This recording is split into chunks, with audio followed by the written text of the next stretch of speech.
Welcome back to the Social Seller Podcast with Connor Paulson, where we interview the world's highest quality communicators, professionals, business owners, creatives, and everything in between. It doesn't matter what industry you're in. If you're a high quality communicator, there's a good chance you're living a lot happier life, but you're also bringing those opportunities into your life almost like a magnet. My guarantee is that on this show, we only interview people that I, one, look up to, and two, that I know are going to continue to kill the game for years to come, and I want to make sure they're on your radar. But what I've learned is by asking the best questions, we get the best responses, and that's what the highest quality communicators, our social sellers, are all about. Let's hop inside to the Social Seller Podcast.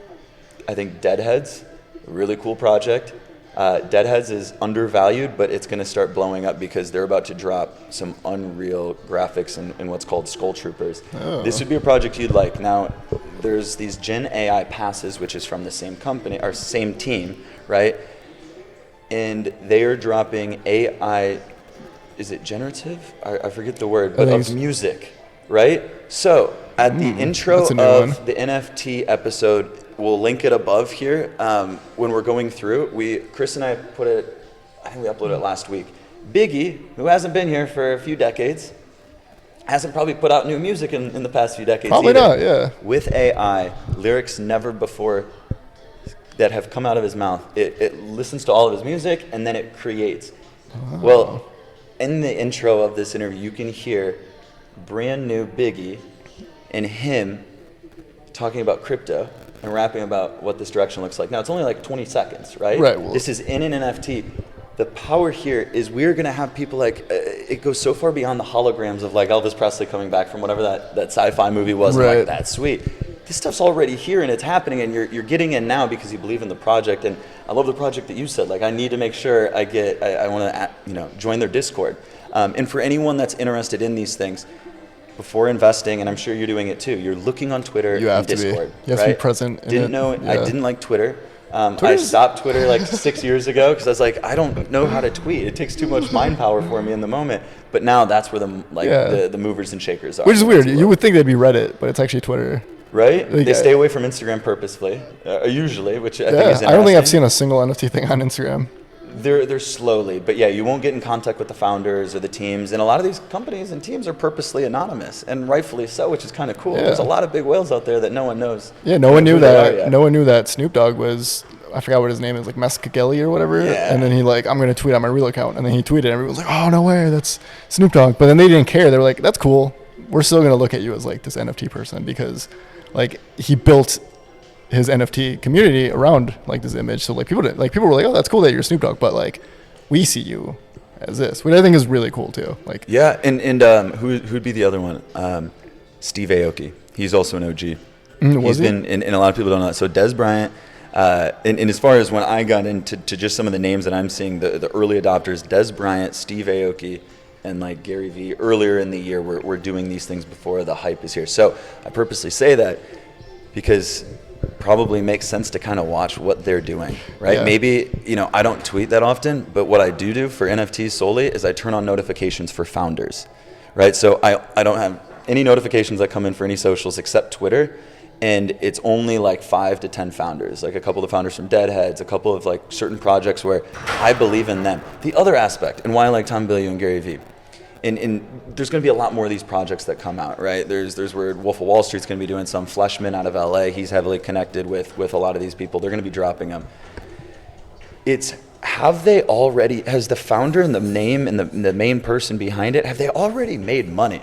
Like, are they building this community and they're not looking to profit, right? If they're not that's a huge indicator you'll see in the NFT space is like, I look at Gary, I look at Tom Bilyeu. Money is not an issue, and they've hit levels of success most people haven't reached. Now they see this as, wow, we can really take our community and help the world at another level. Right. That's what excites me, because of the influence they've had before this, in my theory, and I'm confident that they'll be able to translate this over to the blockchain in whatever way that looks. Did you watch the hour and 20-minute keynote from Meta? I did not. I saw all the memes though. Highly recommend it. I definitely will, and that's one of the reasons why I'm like super hyped for the Zuck to get in, because a lot of people are hating. Dude, he doesn't. You and me are on the same page. He doesn't care about the money. He's there for like the technology, and it's like future. Now, I agree that he's in he has to value the money because he has shareholders. He definitely will. Yeah, so he definitely will. But on the flip side, Yeah. I also think that it's But the whole he's not getting any attention anymore with Elon and this whole space race. I think it's a smart play to say, all right, let's focus on like what is here. Yeah. Plus, if he's like, if Facebook Meta is going to be the first like social media to dive headfirst into the metaverse, that's something you want to be a part of, because then you get that beginning investor like perks, like, oh, you were one of the first ones to be on Meta, like you have a lot more credibility than someone that gets into it 10 years from now. Absolutely. And that's all tracked in blockchain. So the people that own NFTs in 2021, I have a theory that in 5, 10, 25 years, we're going to look back and it's all tracked. Everyone will know, when you purchased or when you didn't, who owned it. Even if you sold something, okay, yeah, you did own it. See, what I'm going to do is this is what I'm about to do. When, I don't know if Meta is going to be like a separate thing from Facebook, or if it's going to like integrate Facebook somehow, but if like they make like a new thing to like make new usernames, I'm going to go and buy up as many usernames as I can. Just tons of usernames. You can already do these right now. Unstoppable domains. You can do them on Web3. So it can be Waldo.x. That's alpha right there. We're purchasing these things. Yeah, up. That's alpha. Go buy Coca-Cola and then just be like, the kicker. You have the domain. I haven't built anything on them yet, but doesn't I just matter. want to secure them. Yeah, it doesn't matter. You would go to grocerystore.x, right? Yeah. Which is even shorter than or .eth or whatever. What this means is this website in 3.0 means the foundation allows you to connect to a wallet, right? And anyone that's purchased an NFT or experienced enough of this is like, oh, that's the cool part with Web3 is like I don't have to insert my information. So I don't know. I'm sure. Are there ways to turn a normal website into like? I'm sure eventually you'll be able to. I'm sure eventually you'll be able to do that, but. Yeah, it's a wild world. We're in that weird in between phase where there's still like a lot of skepticism in it. But then there's also the people that are like, this is the future. I'm definitely on the money that's trickling in, like numbers that we've never seen. And the thing I really like about it is that it's the theory, at least. It's all decentralized. Banks no longer are going to have like a chokehold on everyone, which they have for like the last 500 years. Everything in the U.S. is ran by banks. Like any way you look at it, is banking institutions are the ones that like essentially dictate how everything works. With crypto, that's not the case anymore, and that's why the SEC. It's so hard to pronounce. Yeah. SEC is trying so hard to be like, oh, we're gonna regulate this. It's like, can you though? Like, it'll be a few years before they have a full grasp. Yeah, they're trying to, but it's also like, there's no like, if people wanted to, they could go completely anonymous and just like completely avoid taxes. Very sketchy. If they wanted to, they could, and there's people that do. You can, but I'm also that's what I got interested in Bitcoin early on. Like I'm talking 10 years ago when I had my first Bitcoin. Now, was I thinking in terms of holding? No. No, then people were just doing it to like go on the dark web and buy drugs. Exactly. Because once you see like this dark web thing, you're like, there's an Amazon thing freshman year of college. You're like, what? Like, what? Dark web Amazon. All over the place, and the theory was, oh, this is untraceable, right? Like it's untraceable. Nowadays, with some of the really smart friends that have been in this for 5-10 years in trading actively, they're like, their energy has changed. It's not like, yeah, you're anonymous. You can do these things, but again, the beauty of the blockchain is it's out there regardless. So can you make it a lot more difficult to find? Absolutely. Well, you can wash it. Yeah. Exactly. You can wash it. There's different things. Or you can use something like Monero where it's like not traceable. Yeah, and that's what you're going to see a lot of people doing right now, especially going into like taxis and things. Like, why wouldn't you have it in investments that are continuing to grow so that you're not necessarily being taxed? I don't know. Not financial advice. I don't know. Interesting idea. Yeah. Right? A really good idea for a lot of people. What I wanted to make on the Meta video, a couple people on the team were like, no, you like definitely watch this. And now an hour and 20 minutes, that's like, I got to sit there. That's like going to class again. That's like a movie. I realized why. So for the majority of the world, it's pretty difficult to understand what this future looks like. Like there's a metaverse. What does that mean? Okay, we could be like Ready Player One, but then why are NFTs that valuable? So I'm not in crypto yet. Should I have Coinbase? Like all these questions.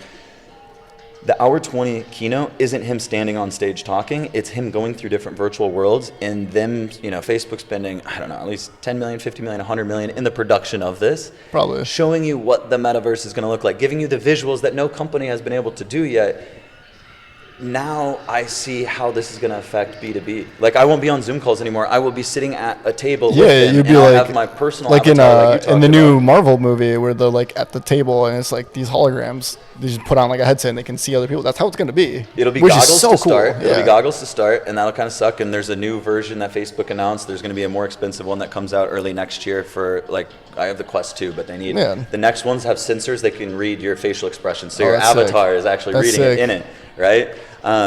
Now, but eventually it's going to turn into like the wearable tech where it's glasses, or wearable tech like this where you can just put your glasses on, and even though I'm sitting here in my office and I have my desk right here, I still see my normal desk and my notes, but everything else, I'm sitting in a meeting in space. I'm sitting in like a movie theater. It is real. Yeah, exactly. It's a real conference room, and I could show up in my like party avatar, and there's a couple projects I'm watching that there's some really cool like alien shit that's happening. I would love to show up like that. And then on the flip side, like there's the professional one, like you were just talking about. Yeah, you can literally just like get into now. You just swipe out. See this? Yeah, you just switch them out. And I think people don't realize, or not a lot of people for some reason remember, Facebook owns Oculus, which is like the forefront of virtual reality. So if anyone is going to have like a good starting chance at the metaverse, it's going to be Facebook, because they have Oculus, which is like what everything, like what started virtual reality was with Oculus essentially. Yeah. And they've owned it for like years now. So I feel like Facebook was making strides to do something like this way back, and they just kept it on the low.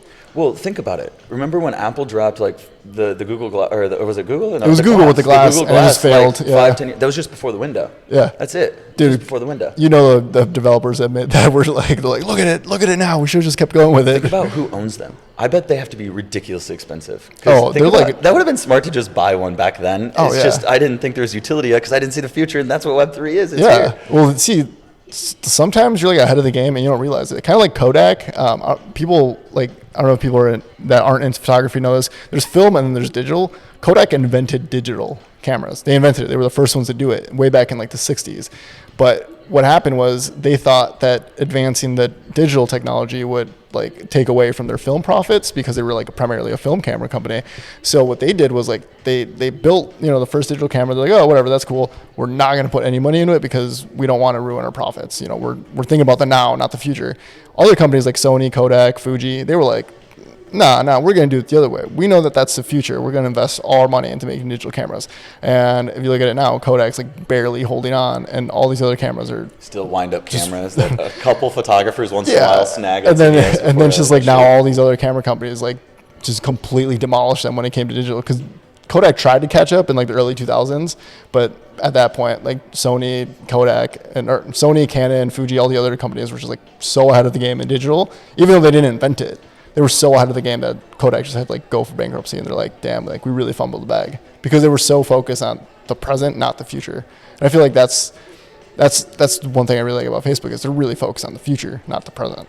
And Google had like the good idea of like, oh, wearables and stuff like that, but then they didn't stick with it. I think if Google would have stuck with it long term, they would have been a big player in the. And luckily, they're still a huge player in the world. Oh, so it's still not huge. like that hard. Yeah. I'm sure, we don't even know if they continued the dev project behind the scene. Maybe they stopped the hardware, and it's going to be fun, because the biggest companies in the world are most likely, they've already had these conversations about NFTs. Oh, they've had it way before we have. These things are happening behind the scenes, right? So then all of a sudden, because these are huge projects, right? To build a video game that's successful, like I'm going to say less than 1% of video games that come out, regardless of console, are like actually successful. Like our whatever baseline metric, are there this many people purchasing it per month or year, and how many people are actively playing it after, I don't know, a year, even 2, like 3 years? But most fail.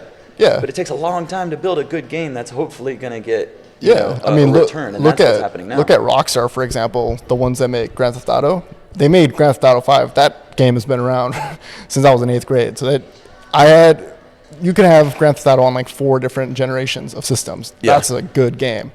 But then they made like Red Dead Redemption 2, which was like supposed to be like this huge game, and then it fizzled out within like the year, because it didn't have like the utility to like play with other people and stuff like that. So in the metaverse keynote, do you remember San Andreas? Yeah. Grand Theft Auto? Yeah. That's the first game that'll be going in. Oh, no way. Yeah. That's what they're working on. So another reason to watch it. They put gold nuggets in there that help connect the dots to anyone else that values tech and innovation. So definitely gonna have to watch it now. Yeah, and I watched it on times too. I saw like all the memes. I was like, oh, this is probably nothing like valuable. That's what the average person's doing, because I don't think the average person's going to sit there and watch it. No, a lot of people that are like into NFTs right now, they're just like, they're in it for like the money side of it, like I said, or they just got lucky early on. Like a lot of the whales got lucky. They're just like randomly happened to buy a ton of Ethereum. Now they're just like super rich. And these whales, think about it. They're about the whales memes. Have assets, and they have the ability to invest. So it's just like successful business owners is what my theory is right now, is like once you get to a certain level, if your company does 500 million a year annually, right? That's a level that most companies do not. Now, if you've done that for a few years, naturally you're going to start to become known in the industry, right? Maybe an expert. You start to have some more influence. Now, that same influence doesn't... Shit, where was I going with that? Okay, so business owner, like owning influence. What project was I just talking about? Before this one? Yeah, right, like what project? 10 seconds ago. I don't know. I think you were talking about a project. Shit, I'm trying to think of the analogy. These whales. These whales are successful business owners at the top, is my way of kind of thinking about it. They might not all be business owners, but that way. They see investments and think in that line. Because they're all successful, they know each other. A lot of them know each other in person. They're in their own circles and groups, and they have their own Discord servers and their own different meetings that are exclusive to them. So that level of people, when you have that kind of influence, a lot of times they know the founders of these projects, right? And the founders of these projects are wanting advice and insight from them. So there's these connections very early on about, hey, we're going to do this. Hey, we'd recommend you might go this direction or this. So they're able to get in. They're able to see more than the average person is very early on. And this is something just over the last few days that I've kind of thought about, just because there are these big whales that haven't been named. But the thing is what's the level above a whale? Because these people are going to start entering. When I don't know, I think there's like 2,000 living or dead billionaires in the world, or right around 2,000. Something like that. And when those people start getting into the space, and when they already love art and have $100 million art collection in their life, but now want digital versions, they come in and they don't care what it is. Right? They're just going to buy it up from whoever. It's, that's exclusive, that's one-on-one, or for whatever reason I see utility in this, I want it, right? See, that's why I got into NFTs when I did. I got into the NFTs in the first big boom, which was like way back in like May. I sold my first NFT for it was like 1.25 Ethereum, which at the time was like $2,000, something like that. Yeah. But what I wanted to do is I just wanted to make sure that like my stuff was there in the beginning, right? Because 10 years from now, after I've built my influence, this is a long-term game for me, right? I'm not worried about the money right now. I'm worried about it in the future, because it's a long-term investment.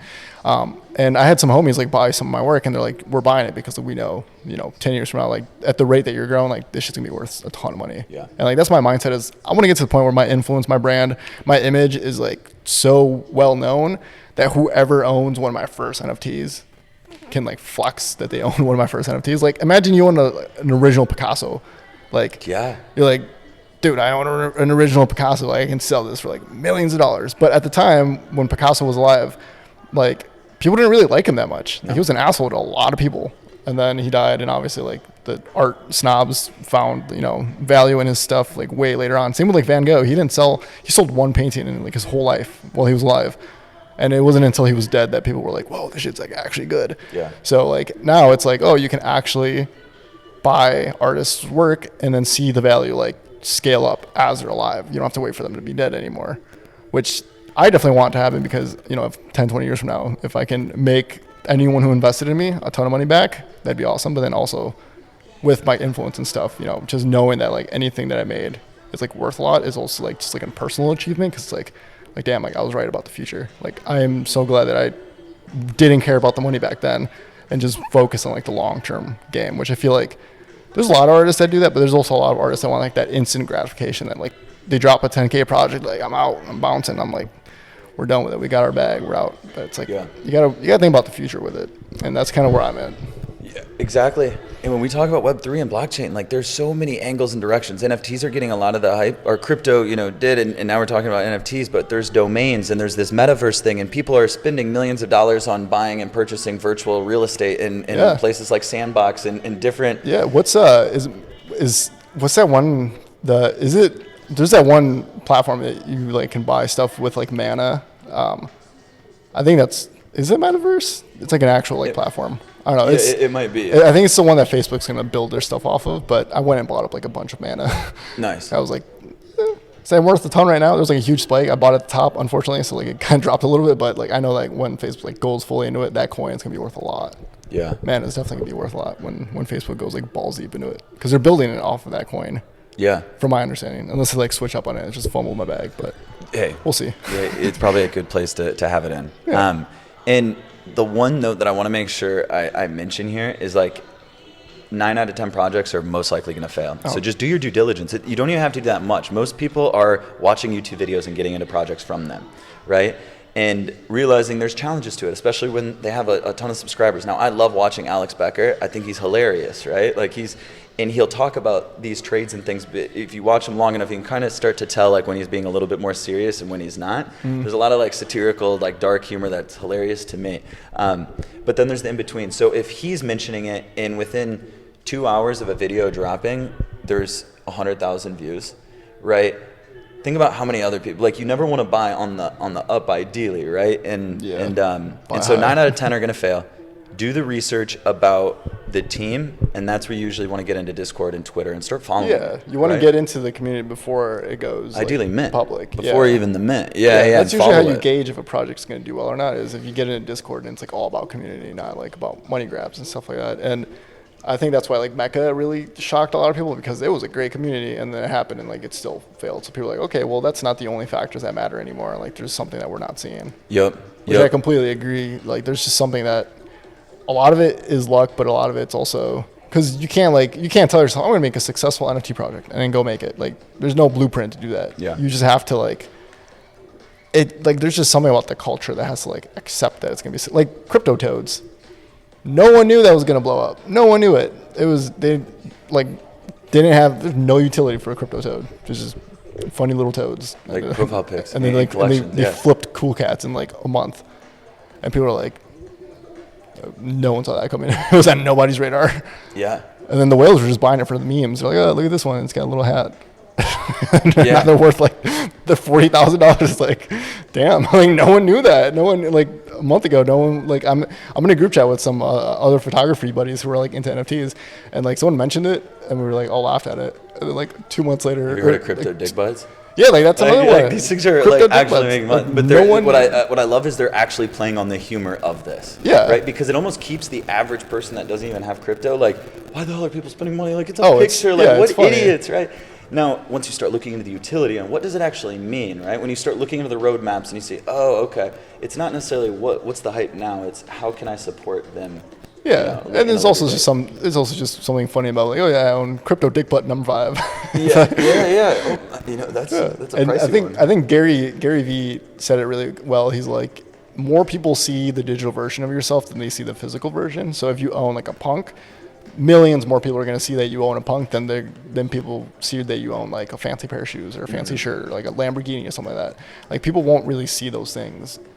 But if you have like an all digital world and you have like a digital asset, people are going to see that digital asset. So it's like, it's a lot bigger of a flex to have this digital asset in a digital world than it is to like spend this money on like physical stuff. A lot of like the whales and stuff, they live really, relaxed lives. They could go buy a Lamborghini. Why would they? Why would they do that when they could buy a punk or when they could go and buy like this or that? Because people are going to know that they have that punk. And you have it on your phone, so you get to even show it off, but it's actually access. Like I have a handful that it's the only way to get into certain events, like Bored Ape. I'm not a part of the Ape Club yet. Down the road, I think it'll be fun. And the other thing I want to mention is the winter is coming. What they talk about and why this is exciting if you're watching this and like, why is there all this hype on NFTs? I can't afford 10 Ethereum. Most of us can't. Right? That's a lot. Now, realizing the winter is coming, and when you hear that in crypto and NFTs, there is a lot of hype going on right now, and there's this newness. It could happen in December or February. It could be August, but we're going to see these things go down. Now, what's exciting for everyone is this would be a good opportunity to potentially consider like buying into these projects that you believe in, right? So just knowing that we're going to see everything drop. We just hit in the last week or two. Bitcoin hit an all-time high. Ethereum on Sunday night went up to 4,600 or 4,650 or something. Now we're going to see it trickle into the altcoins, and we'll see how long this kind of bull run goes. But making sure that you're liquid beforehand. So don't necessarily just get into projects There's a lot just of people, to do it. A lot of people are going to lose a ton of money. Dude, I've seen some trades where they like lost like 4 or 5 Ethereum. Technically, they're up on profits like US dollars just because Ethereum's gone up that much, but you lost 5 ETH. At the end of the day, that's a big hit. That's a huge, that's a lot. And anyone that's been in NFT since May, or at least dabbling with them, you've definitely taken probably at least a loss or two. No, we've all hit some L's. Yeah, we all have to. And I'm saying it's almost a good thing to do it. Make sure you hit your L's when they're smaller. Yeah. And they're going to happen early on. When you're first experiencing gas fees and you accidentally double click on MetaMask, or like you all of a sudden have two keys that you're like, didn't plan on this. One of my buddies was trying to mint this project. He dropped it was like 7,000 on gas. Didn't even get it. I've learned on drops, especially mints and anything that's quick, I use the MetaMask browser in my phone and I make sure I'm on data. Dude, really? That's been the quickest. No way. Like I get lag time or weird little Chrome extension, like the Chrome extension on my computer, and it might be different if I had a high-end like custom built tower like some of the friends, but for me that's been the quickest. Like I don't have lag. I didn't know there was a browser inside of MetaMask. See, you gotta be careful because I guess there's like a really big exploit for that. So all my friends, they don't have it on their phones. And they're like, why do you have it on your phone? I'm like, because I like to live on the edge. But I guess there's like a really big exploit on like the phone version of MetaMask where someone can just like take all your money and you won't even know about it. So you gotta be careful of like. Luckily, cold storage for all the big ones. So. Yeah. So cold storage, like hardware wallet for everything. Yep. But if you're using if you have like something in a wallet and you actually click on the wrong thing, it's gone. Like it's game over. At least on like the PC version, you have to accept it on like the little corner thing. For I think the browser version on your phone, you don't have to do that. It's because it's already you're already in it. Yeah. So if you click on a link on accident, it's game over. So you have to be careful with that. True. And true. You would think this is obviously. And I guess that the next point is I'm also very sure, and I double check every link I'm using, and I'm only pulling them from Discord in the use these links. Yeah. Or FAQ. Like I'm making sure. You got to be. Because I got close with some other ones. No, yeah. Never ever drop your address in Discord chats. Like you'll see there's a lot of spam going on and someone will reach out saying like they're going to sell you something, like just don't believe it. Like also there's another scam where like someone will airdrop something to your wallet, and if you interact with it, like somehow they can get access to your funds, which I don't know how it works, but if you see like a random thing, say you have like an OpenSea account and someone just randomly airdrops you an NFT and you don't know the person and you like try and interact with it, that'll like give them access to your account. I don't know how that works, but I've seen a lot of people lose a lot of money with that. Damn. So if you get like something randomly airdropped to you, just like don't interact with it. So Damn. This is exciting stuff. We are over an hour and we didn't know where the conversation was going to go. And I love this because anytime we meet up, we always go down rabbit holes, but there is so much excitement happening and the future is happening right here. And you and me love innovation. I know Oscar does too. We're putting this value out as two people that just want to share the love. Like, hey, it's not an investment advice, but hey, this is similar to like if you and me were in 1990 is how I kind of explain it. Like if we knew the internet was going to be around, and it wasn't just going to be Google and ask questions, that one day there might even be like social media, and that's what AKA we call Web 2.0. Yeah. But in 1990 or the early 2000s, we didn't have the assets, or we weren't alive yet to be able to maximize that kind of technological compounding effect in growth, right? I view this as the first time in our lives for us millennials where a little bit of money on the side, and if you put it in the right place, can create some unreal value and change and almost accelerate your life for whatever you're creating. Oh, 100%. You don't, like people think you need a ton of money to get started into crypto, which for like the big projects you do, but there's a lot of small obscure ones you can just like flip your way up. I've seen accounts go from like $200 to like $100,000 just like flipping. Yeah. You have to like be on it and like know how like shit works and stuff, but like it's very like you can't do that with stocks. Yeah. You can't start off with $100 and in 3 months have $100,000. No. It's just not happening. You can also lose it pretty quick. Yeah, you can also lose it. So you can. So you got to go into it with like, okay, am I willing to lose $100? It's $100. So and I do not come from any traditional stock trading background at all. Like crypto was the first in January when I got into it. So all of our conversation has only been this year with crypto and NFTs for me. I didn't own any at the end of 2020 like I would have liked. Everyone would have loved to have owned something back then. I have some friends that like owned like some of my friends in the group chat that I'm in, they were like pioneers. They were like in it like way back in like 2019. So they got like because the first NFT they said dropped in 2017, but I mean 2018, 2019 they're like 2019 was like when there was like it was like uptrend is starting to happen, like more and more people. I think 2020 was like when it like blew up, and then this year was like when the masses are starting to like dive into it. Because I remember like the first bubble this year, early 2021, people were like, "Oh, NFTs, what is that?" And then like a few articles, and it just like died back down, and people were like, "Oh, it's dead," and then it came back up in like July, and now it's like stayed high. And I think now it's like the last good entry point before it like really goes up. Or you wait till the winter.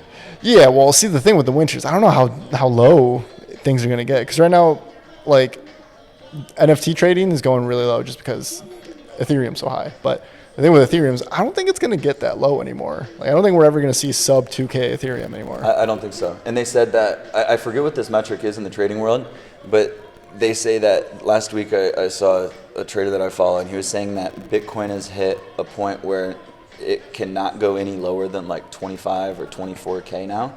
And I forget what this, like what that is. Like that. Yeah, how you get to that point. But I'm sure Ethereum has that too. And yeah, it's wild to see the masses get into it. And it's so cool to see countries, whether you're a third world or first world country, like getting in. Like smart. I think, what is it? Honduras, I think they bought up Bitcoin as like their to like back up their currency. I think they're like the first country to do that. And then I was actually in it already, but Algorand, it's like another coin. Algorand is, I forgot what the actual name of it, but it's like this, like it's this trading system that like banks can use. It's one of the only compliant coins for that. So Algorand, because it's compliant with these, saw like a huge increase because Algorand is really good for like institutions and stuff to send money back and forth. Very low gas fee is really good for like just trading money. And now that like governments are like looking into getting into crypto, coins like Algorand are gonna also start to see a big boom on it.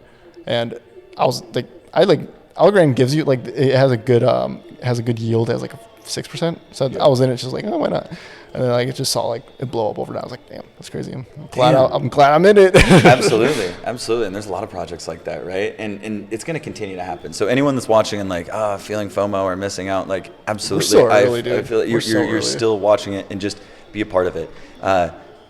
Watch it from a bird's eye view and see how everything's kind of happening. Don't maybe just, I wouldn't recommend blindly investing in a project. Oh, never. Just kind of watch, right? Yeah. And you kind of start to see, and I know for myself, I vibe with certain communities a lot more than others, so naturally I want to spend more time and I want to get more involved in a project. And there's definitely a project out there for anyone listening that you can find it. Whether you love athletes and you want to be with top tier athletes that think like that, like I'm sure there's those projects. When you value utility, and for me, kind of on the B2B side, how can this maybe assist Uptown creation down the road? That's what intrigues me. And then I have a lot of creative friends that are dropping NFT projects like yourself, and I'm sure down the road you'll be dropping a collection at some point. I dropped a collection as like just to see how collections happen, and I was so confused. I was like so confused. I initially dropped my first NFT on Foundation, and then I did an OpenSea drop. Just to kind of know how to do it for like a future drop. Smart. And it's good. It's going well. I'm trying to like sell it out so I can, when I sell it out, I'm going to create like a photo book to send out to all the initial collectors. Cause like I said, 5-10 years from now, when my name is like way bigger, that's going to be worth a lot of money. But I've also been a part of an auction, and one of my photos sold for like 4.2 ETH, which is like 16K, which is damn. A year ago, if you told me one of my photos was going to sell for that, I would be like, nah, there's no way. But then, I mean, I don't understand why more creatives are not doubling down on this. Dude, if you're a creative and you're not in the NFT world, even you don't even have to be like selling stuff, but if you're not like in the now, if you're not understanding how things are going, like you're going to be left behind 100%. Because as a creative, I think NFTs help creatives more than anything. Because NFTs are allowing creatives to finally make a living off of the work that they want to be doing, not just like what they have to do. Because like, say my photography, like I'm blessed enough to like be able to make money. People hire me because they like my work. I don't have to seek people to hire. Like people come to me. I don't do any outreach, which is awesome. Not a lot of people can do that. Had that not worked, I would have been doing like commercial photography. I would have been doing very like boring photography for like companies in order to pay my bills. And a lot of people have to do that. They have to put aside their passion to work these boring projects just to get money to pay their bills and stuff like that. But with NFTs, people want to see your work. People want to buy your work. People want to buy what's unique to you.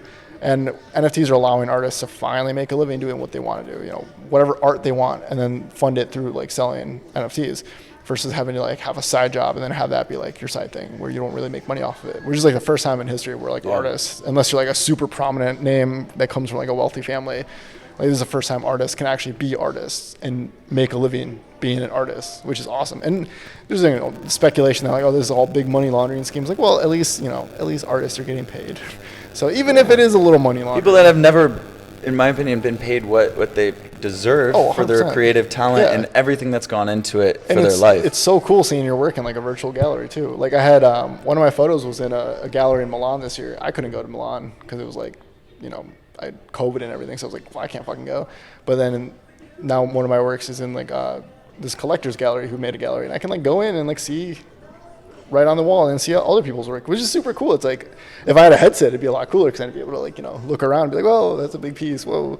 But like you can go on your phone and like spin around and walk through this gallery, which is super sick because you can be anywhere in the world and just see this collector's collection. And if it's like a really big collector, like being a part of their collection is super cool as a creative. Because you're like, well, like now you're associated. Yeah, you're like he values my work as much as he values this other person I look up to. Like we're in the same gallery together. Like this is so cool. And like as an NFT, like as an artist, and being like being an NFT artist, I think that's like just one of the other cool things. It's like you can like connect with your collector, you can connect with like other artists through like being in this same gallery. It's kind of like how you would in like the physical world. If you're in the gallery with some other artist and you go to the gallery, you can meet them in person and stuff. But with COVID being very restrictive, that hasn't been happening a lot. So a lot of people have been meeting through like these online galleries and stuff. And I just think it's like super cool to be able to like walk around this like virtual gallery, be like, whoa, there's my piece in this person's collection. I completely agree. I had a story 2 days ago. So Disney dropped in the last few months VV, VEVE. It's an app. You can download it. Yeah. You can go on there and buy first edition like Disney anything. So that's Marvel, that's DC Comics. I purchased I snagged a couple DeLoreans. One's just a collectible side, but interactive doors open for the showroom, and then one life size. Why? Because I understand at least enough about the metaverse and sandbox and these things that I understand we're going to have vehicles too, right? Oh, yeah. And there's this functionality component. And the reality here was I didn't want to spend much on VV, but I wanted to make sure I was a part of a project. Yeah. And what's cool is just downloading the app for anyone that doesn't have an NFT. I mean, do your own research, but my belief is I know Disney has some of the hardest core fans and collectors in the world. Dude, now I can tell you the Spider-Man first edition, Captain America are going for like $500 to $600. $500 to $600. That's not much. The Disney is using their own currency. I forget what it's called, but it's $1 is 1 point. So I spent $200, got these two. I was only looking for first edition because in my mind, as I'm not even a collector, but I know down the road that's what, if I'm going to flip it, that's what they value. Yeah. You go on there and spend $500, which is cheap. For an Ethereum, we're talking 0.0, I don't even know. 500 is like point, that's like 0.3 is like over a K. 0.03. I'm saying right now with the current, it's like such a slim, but just to give you context in regards to that. Yeah. And how can the social seller community and us back you and everything you're doing as a creative in the work from the NFTs over the next year and beyond? I think just support within the online world, like sharing work, because like who knows what follower or what collector is following you. That's how I found a lot of my work is one of my friends who was getting followed by a lot of collectors retweeted one of my things, and then boom, a collector found it. They're like, oh, I have to have that piece, and purchase it that way. So I think with especially getting into like the NFT world, just like supporting your artist friends that you like truly believe in. Yep. I think there's like a good fine line of supporting people you like, and then supporting people whose like work you like. You can like be supportive of your friends, be like, oh, like, you got it, do that. If you don't necessarily like their work, I don't think you should be like obligated to share their work just because it's like, you don't really rock with it, which is fine. There's an audience for everyone.